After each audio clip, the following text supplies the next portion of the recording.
Kitchen story Marathi रेसिपीत परत एकदा तुमचं खूप खूप मनापासून स्वागत आहे।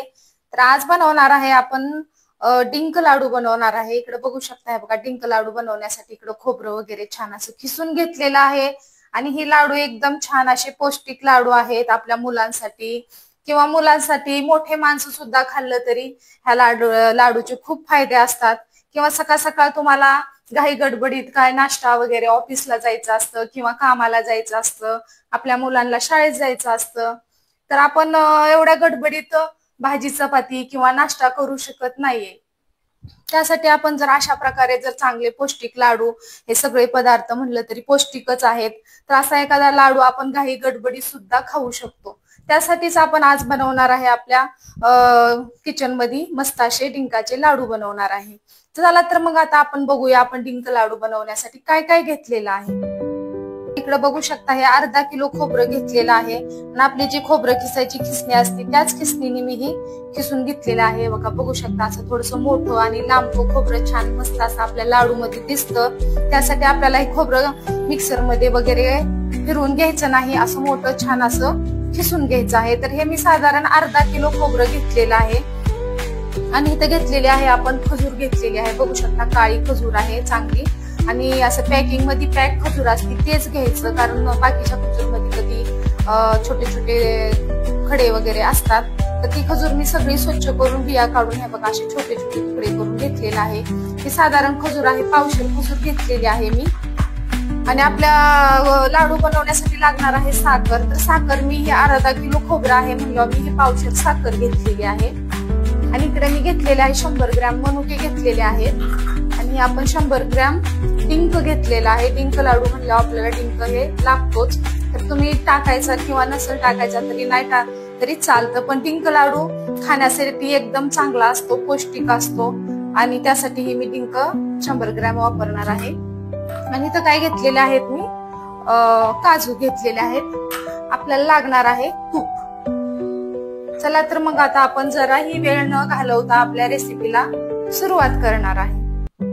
चला तर मग आता आपण हे सगळं भाजायचं, खोबरं वगैरे भाजायच्या आधी आपण बनवून घेणार आहे आपल्या जी लाडूला लागणार आहे तो पाक लागणार आहे। तर पाक होण्यासाठी थोडासा वेळ लागतो म्हणून आपण सर्वात आधी करून घेणार आहे पाक। तर हे बघा पाक बनवण्यासाठी ही साखर घेतलेली आहे मी, पावशेर साखर आहे, तरी साखर मी पावशेराच्या मध्ये टाकून घेणार आहे। कारण आपण पावशेर साखर का वापरलेली आहे, कारण आपलं ही खजूर सुद्धा गोड असतं, ह्याची गोडी भरपूर असते, ही सुद्धा असं छोटं छोटं मिक्स झालं ना तर गोड लागणार आहे। त्यासाठी आपण साखर जास्त वापरणार नाहीये। तुम्ही गुळात बनवायचं असेल तरी गुळात बनवू शकता। तरी पावशेर मी साखर घेतलेली आहे। आता पावशेर साखर आणि मी हा ग्लास आहे, ह्या ग्लासनी 1 ग्लास घेतलेला आहे साखर, 1 ग्लास साखर घेतलेली होती, तर मग म्हटलं वजनी मी पावशेर घेतलेली आहे, 1 ग्लास घेतलेला आहे ही साखर। ग्लासाने म्हणलं तर 1 ग्लास, कारण आपल्याला पाणी ठेवायचंय म्हणलं आपल्याला ग्लासाचा माप पाहिजे, त्यासाठी ग्लास मध्ये मी मोजून बघितलेली आहे, तर 1 ग्लास भरलेली आहे। तर 1 ग्लास साखरेसाठी आपण टाकणार आहे अर्धा ग्लास पाणी टाकणार आहे। अर्धा ग्लास आणि थोडस जास्त टाकलं तरी चालेल, कारण पाक आपल्या खोबऱ्याला वगैरे पुरला पाहिजे। चला तर मग आता आपण पाक बनवून घेऊ। इकडे बघू शकता आपण एका गॅसवर ठेवलेला आहे पाक बनवण्यासाठी। इकडे पाक तयार होईपर्यंत आपण इकडे ही सगळी आपली लाडूची तयारी करून घ्यायची आहे। आता इथे ठेवलेली आहे मी एक कढई। आपलं हे काय थोडं थोडंसं आपल्याला जास्त आहे, फक्त असं थोडं गव्हाळ गव्हाळ हे खोबरं भाजायचं आहे, कारण हे खोबरं जास्त डिंक लाडू मध्ये भाजलेलं नसतं, त्याचा कलर आपण असं म्हणजे लाल कलर येऊ द्यायचा नाही याला, फक्त थोडंसं आपण गरम करून घेणार आहे। आता इकडे ठेवलेलं आहे, त्यासाठी मी कढई ठेवलेली आहे। इकडे कढई आपली गरम होती तोपर्यंत आपण खोबरं असं एकदम छान असं सुकं खोबरं घ्यायचं आहे आपल्याला। असं बरेच खोबरं असं खराब असतात, म्हणजे लाल वगैरे असतं, तर एकदम छान असं बघून हे सुकं खोबरं आपल्याला वापरायचं आहे। इकडे आपण आता कढई ठेवलेली आहे, कढई चांगली गरम झालेली आहे। इकडे आपल्याला पाकाकडे पण लक्ष द्यायचं आहे, कारण पाक आपल्याला जास्त घट्ट बनवायचा नाही, तर फक्त आपल्याला पाक असा एकतारी पाक बनवायचा आहे। तर कढई चांगली गरम झालेली आहे आपली, तर आपण टाकून घेणार आहे त्याच्यामध्ये 1 चमचा गावरान तूप टाकायचंय आपल्याला। इकडे आपलं तूप गरम झालेलं आहे, तर आपल्याला घ्यायचं आहे तुपामध्ये तळून घ्यायचंय चांगला, थोडा थोडा टाकून आपल्याला तळायचंय, कारण जास्त टाकलं तर तळ जाणार नाहीये, म्हणून असं आपल्याला चांगला कमी गॅस ठेवून आपल्याला हे डिंक तळायचंय, कारण डिंकाला तळायला जास्त वेळ लागतो. बघू शकता मस्त असा डिंक असा खुसखुशीत असा तळून झालेला व्हायला पाहिजे, असं एकदम सगळा कडकपणा त्याचा निघून जातो आणि लगेच असं बारीक होतो डिंक.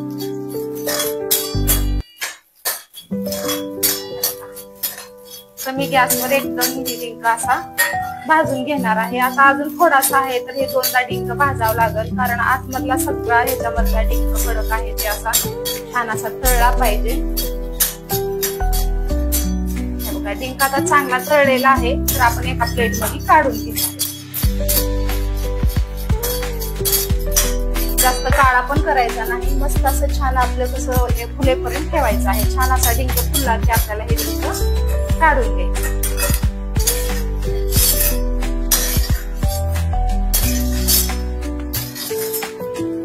अशाच प्रकारे आपण दुसरा पण डिंक तळून घेणार आहे. बघा अशा प्रकारे हे डिंक मी छान असा तळून घेतलेला आहे. बघू शकता इकडे बघा, तर एकदम असा कुरकुरीत हे डिंक आपल्याला तळून घ्यायचं आहे. एकदम असं कशाने पण आपण एखाद्या भांड्यानी किंवा ह्याच्याने असं जरी बारीक केलं ना तर हे बारीक होतो आणि आपल्या लाडू मध्ये छान असं हे मिक्स होतो. तर असा कुरकुरीत छान मस्त आपण डिंक आता छान असा तळून घेतलेला आहे. आता घेऊया आपण पुढची तयारी करायला. आणि इकडं पाक सुद्धा आपला हे बघा चालू आहे. पाक पण आपल्याला पाकाकडे पण ध्यान ठेवायचंय, कारण पाक कधी कधी जास्त घट्ट झाला ना तर लाडू आपले असे कडक होतात. त्यासाठी आपल्याला एकतारी ही पाक बनवायचा आहे. इकडं बघायचं आहे ही इकडं पण, आणि ही पण आपल्याला करून घ्यायचं आहे. तुपात आपण डिंक तळलेला होता, त्यातच तूप राहिलेला आहे थोडस.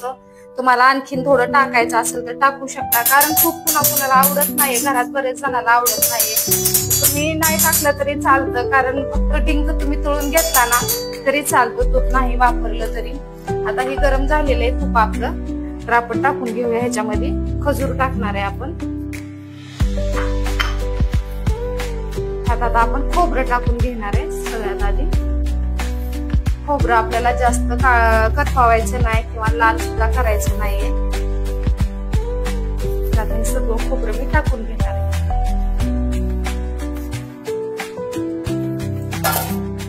छान आपल्याला हे भाजून घ्यायचंय खोबरं. लक्ष द्यायचं नाही तर काय होतं, खोबरं लगेच करपतं. छान असं मंद कमी गॅसवरच आपल्याला खोबरं चांगलं भाजून घ्यायचंय. खोबऱ्याला कलर लाल आला नाही पाहिजे, पण खोबरं तर छान असं मस्त थोडस चव बदलते ना खोबरं भाजल्यावर, म्हणून आपल्याला थोडस खोबरं भाजून घ्यायचं. तुम्ही थोडस खोबरं आपलं भाजलं ना त्याच्यामधला थोडासा ओलावा कमी करायचा आहे. थोडस असं लंब पडलेला आहे. आता काय पावसाळ्याचे दिवस आहेत, प्रत्येक वस्तू आपण डब्यात जरी भरून ठेवली तरी असं वल्ली झाल्यासारखी होती किंवा नम होती. म्हणून आपल्याला हे खोबरं जास्त दिवस आपले लाडू टिकावेत, म्हणून आपण हे खोबरं चांगलं भाजायचंय. आपल्याला थोडस खरपूस नाही का असं थोडासा त्यातला ओलावा काढायचा आहे. आणि एकदम कमी गॅस ठेवून आपण हे भाजून घेणार आहे. यातच आपण टाकून घेणार आहे मनुके आणि खजूर सुद्धा आपण यातच टाकून घेणार आहे. डिंकाला असं कुस्कारलं तरी डिंका असा चांगला बारीक होतो. एकदम छान असा कुरकुरीत तळला ना की डिंका आपोआप बारीक होतो. अशाच प्रकारे चांगला आपल्याला डिंक हाताने बारीक करून घ्यायचा. थोडासा दाबलं की फुटतो लगेच. तर बघा डिंक आपण हाताने सगळा बारीक करून घेतलेला आहे. आता हे डिंक पण आपण यातच टाकून घेणार आहे. आणि गॅस मी कधीच बंद केलेला आहे, कारण आपल्या इकडच्या गडबडीत गॅस तसाच चालू राहतो आणि मग आपलं काय होतं, करपलं जातं. त्यासाठी गॅस बंद करून घेतलेला आहे. खोबरं छान भाजलेलं आहे. काजू सुद्धा आपल्याला यातच टाकून घ्यायचं आहे आणि थोडस असं मिक्स करायचंय आपल्याला.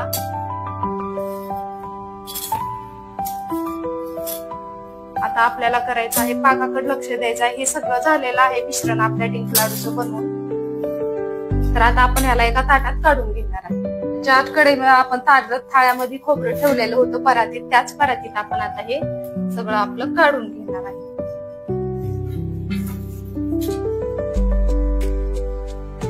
अर्धा किलोचे केले तरी भरपूर लाडू होतात. आता हे आपल्याला असं थोडं गरम आहे तोपर्यंत हे असं मिक्स करून घ्यायचंय आपल्याला, कारण आपली खजूर थोडी मोठी मोठी आहे, ते आपल्याला असं बारीक करून घ्यायचंय. असं दोन्ही हाताने आपण छान बारीक करून घेऊया ह्याला. खजूर मिक्स झाली पाहिजे, थोडी मोठी असेल तर अशी बारीक करून घेणार आहे आपण.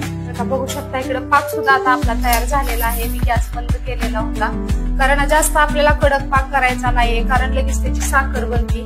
असे बघा एक तारीही पाक झाला पाहिजे बघा. फक्त लाडू आपला छान असा वळता आला पाहिजे, असा आपल्याला हे पाक बनवायचा आहे. तोपर्यंत आपण तिकडं लाडूची सगळे भाजायची वगैरे तयारी करेपर्यंत आपला पाक मस्त असा तयार झालेला आहे. तर गॅस बंद करून एक आपण 5-10 मिनिट ठेवणार आहे, कारण जास्त गरम गरम आपल्याला त्यात टाकायचं नाहीये. थोडासा कोमट झाला ना की मग आपण ते टाकणार आहे. आता हे पाक उकळत होता, मग एवढा गरम नाही टाकायचा, कारण एवढा गरम टाकला तरी आपण काही लगेच त्याचे लाडू काही लगेच बांधायला येत नाहीत आपल्याला गरम असल्यामुळं. थोडासा आपण हे पाक कोमट होऊ देणार आहे. बघू शकता हे सारण सुद्धा आपलं सगळं गरम गार झालेलंच आहे, आणि तिकडे आता आपण पाक गार करायला ठेवलेला आहे. तर आता आपल्याला हे जे मोठं मोठं आहे हे थोडस असं बारीक करून घ्यायचंय, कारण ही एकाच लाडू मध्ये जाईल. थोडंसं छोटे छोटे तुकडे केले की प्रत्येक लाडूला आपलं खजूर लागलं जाईल. तेव्हा बघू शकता मैत्रिणी किती छान मस्त सगळे पदार्थ आपण पौष्टिक ह्याच्यामध्ये टाकून बनवलेला आहे. आता येणार आहे आपली आषाढी एकादशी येणार आहे उपवासाची, तर त्याला सुद्धा एक लाडू आरामशीर तुम्ही खाऊ शकता. कोणाला खिचडी किंवा साबुदाणा वगैरे खात नसतील तर असे 2 लाडू जरी तुम्ही खाल्ले तर तुमच्या दिवसभर तुम्हाला काहीही खाण्याची गरज पडणार नाहीये. पौष्टिक मस्त असे हे लाडू उपवासासाठी तुम्ही बनवून ठेवू शकता, किंवा मुलांसाठी कोणासाठी पण ही. आणि आपण बाहेरून जसं बाहेरून काही आपण गोड पदार्थ खातो, आपल्याला तसं गोड खायची सवय असते, सगळ्यांनाच लागतच गोड खायला. तुम्ही असं पौष्टिक जर घरी बनवून ठेवला तर बाहेरचं साखरेचे वगैरे जास्त पदार्थ गोड असतात ते तर, आणि त्यासाठी मग आपण हे असे लाडू घरी जर बनवलं तर बाहेरचे पदार्थ आपण आणून खाणार नाहीये. इकडे आपण पाक गॅस बंद केलेला आहे, पाक गार होतोय आपला, थोडासा गार करून टाकायचा आहे आपल्याला. तर आपण ही मोठे मोठे जे खजूरचे तुकडे आहेत त्याच्यामध्ये हे आपण बारीक करून घ्यायचं आहे. थोडेसे बारीक केले ना म्हणजे प्रत्येक लाडू मध्ये आपल्याला खजूर दिसेल, त्यासाठी बघा असं तुकडे करून घ्यायचं आहे. आणि एकदम छान मस्त असे हे लाडू आपल्याला आता पाक गार झाल्यावर बांधून घ्यायचं आहे. आता आपण बघा इकडे आपला पाक गार झालेला आहे, तर आता आपण थोडा थोडा करून ह्याच्यावर टाकून घेणार आहे. जसा लागेल असाही पाक आपल्याला टाकायचंय, थोडासा टाकायचा आहे आणि परत आपल्याला एकदा हलवून बघायचं आहे, कारण लय पण पाक आपल्याला ह्याला झाला नाही पाहिजे. फक्त पाक कशासाठी टाकायचंय आपल्याला की आपल्याला छान असे लाडू वळता यावेत म्हणून आपल्याला हे पाक टाकायचंय. असं मिक्स करून घ्यायचंय आपल्याला छान.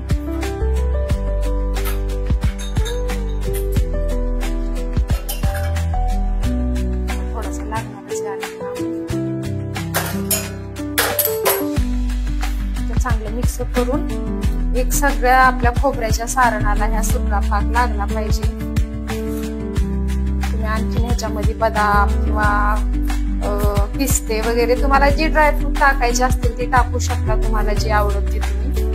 मनुके छान असा पाक पूर्ण तेवढा पावशेर साखरेचा मी जे पाक बनवलेला होता 250 ग्रॅम साखरेचा होता ते पाक. तर एकदम छान असा आपल्या अर्धा किलो खोबऱ्याच्या, आणि तुम्हाला सगळं मी दाखवलेलं होतं तेवढ्या साहित्याला आपल्या बरोबर व्यवस्थित पुरलेला आहे, एकदम प्रमाण व्यवस्थित पडलेलं आहे. तर नक्की तुम्ही अशा प्रकारे बनवा. तुमचे लाडू एकदम छान जसे आपण स्वीट होम मधून आणतो, बाहेरून बेकरीतून वगैरे लाडू आणतो, सेम तसेच लाडू आपण घरच्या घरी सुद्धा बनवू शकतो. तर बघा बघू शकता छान असं लागलेलं आहे. तर लाडू सुद्धा आता बांधला जाणारच आहे. ह्याचा आपण सगळं व्यवस्थित काढून घेऊया चमच्याचं. आता हाताने आपण याला हे करून घ्यायचंय. तुम्हाला जेवढा पाहिजे तेवढा तुम्ही लाडू बनवू शकता, लहान मोठे तुम्हाला जसे पाहिजे तसे तुम्ही लाडू बनवू शकता. असा एवढा मस्त असा छान असं थोडस लाडूला घोळलं ना मस्त छान अशी शायनिंग येते, आपल्या लाडूला शाईन करतात, चमकतात लाडू. बघा अशा प्रकारे आपण आता हे सगळे ह्याचे लाडू बांधून घेणार आहोत. बघा बघू शकता पाक सुद्धा एकदम छान असा परफेक्ट पाक झालेला आहे, जास्त कडक नाही झाला आणि जास्त पाणी सुद्धा झालेलं नाही. बघू शकता हे बघा छान एकदम सहजरित्या आपण हे लाडू छान वळू शकतो। हे बघा एकदम गोल गरगरीत मस्त असे हे लाडू होतात। आता थोडस आपण याला असं गोळलं ना की अजून छान मस्त अशी चकाकी येते लाडूवर आपल्या आणि दिसायला पण छान दिसतात। हे बघा बघू शकता आणि बघताच हे लाडू डिंक लाडू आपल्याला खावीशे वाटतात। चला तर मग आता मैत्रिणींनो आपण सगळे लाडू अशाच प्रकारे छान बांधून घेऊया। बघा बघू शकता सगळे लाडू आपले छान असे वळून झालेलेच आहेत। बघा जसे तुम्हाला लहान मोठे प्रत्येक साईजचा हे लाडू बनवलेला आहे बघू शकता एकदम छान आणि पाक सुद्धा असा सुकलेला आहे। अजिबात लाडू आपला असा की झालेला नाही। बघा असा एकदम लगेच असा कोरडा झालेला आहे। पाक मापात पडलेला आहे आणि गोडी सुद्धा एकदम मापात पडलेली आहे। एकदम जास्त गोड पण झालेलं नाहीये, जास्त कमी पण नाहीये साखर, जशी आपल्याला जेवढी पाहिजे तेवढी झालेली आहे। तर बघू शकता मैत्रिणींनो एकदम छान असे सुटे सुटे सुटे झालेले आहेत एकदम। बघा अजिबात पाक एकदम पावशर साखरेचा पाक एकदम व्यवस्थित झालेलाच आहे। तर अशा प्रकारे सगळे लाडू मी बनवून घेतलेले आहेत आणि कसं जसं तुम्ही मोठे खात असतील, ज्याला जास्त आवडत असतील तर हा मोठा खातील आणि आपले लहान मुलं खात असतील, कारण लहानाला काय आवडलं तर आवडलं, नाही आवडलं असं असतं, त्यांच्या मनात आलं तर खातात नाहीतर नाही। म्हणून हे बघा त्यांच्यासाठी मस्त असे छोटे छोटे बनवलेले आहेत। एवढा जरी घेतला एवढा खाल्ला तरी खूप झाला। आपले मुलं जसं पाहिजे तसं बघा प्रत्येक प्रमाणाचा केलेला आहे आणि हा लाडू बनवलेला आहे मी 60 ग्रॅमचा बनवलेला आहे बघा। कारण आपल्याला समजा जर तुम्ही काय व्यवसाय वगैरे करत असाल तर ऑर्डर वगैरे येत असतील तर हा 60 ग्रॅमचा लाडू आपल्याला त्यांना द्यायला परवडतो। त्यासाठी बघा हे 60 ग्रॅमचा बनवलेला आहे आणि ही छोटे छोटे मुलांसाठी वगैरे हे बघा मस्त असे लाडू सगळे आपले छान वळून झालेलेच आहेत। तर बघू शकता मैत्रिणींनो मस्त एकदम छान लाडू आपले उपवासाचे आषाढी एकादशीचे लाडू मी बनवलेले आहेत। तर उपवासासाठी सुद्धा खाऊ शकता आणि रोजचे सकाळ सकाळ सुद्धा तुम्ही हे लाडू खाऊ शकता। तर बघा बघू शकता तुम्ही छान असे पौष्टिक लाडू आपले खाण्यासाठी तयार आहेत। जे आपण जे खातो ना तर ते आपल्या शरीराला काहीतरी दिलं पाहिजे, पौष्टिकता दिली पाहिजे आपले शरीर आणि आपण आजारी वगैरे पडलं नाही पाहिजे। तर हे आजारी कमी पडणार आपण असे जर पौष्टिक लाडू जर खाल्ले तर आपली प्रतिकार शक्ती वाढते। आपल्या बायकांसाठी तर खूप गरजेचं आहे। आपण सकाळी उठल्यापासून सगळ्यांसाठी करतो मैत्रिणींनो, पण आपण आपल्या जीवाला कुठेतरी आपण विसरून जातो। तर अशा प्रकारे जर आपण मैत्रिणींनो एखादा लाडू सकाळी जर खाऊन आपण कामाला लागलं तर दुपारपर्यंत आपल्याला नाश्त्याची वगैरे गरजच पडणार नाही। तर मग तुम्हाला आजचा व्हिडिओ माझा कसा वाटला नक्की कमेंट करा।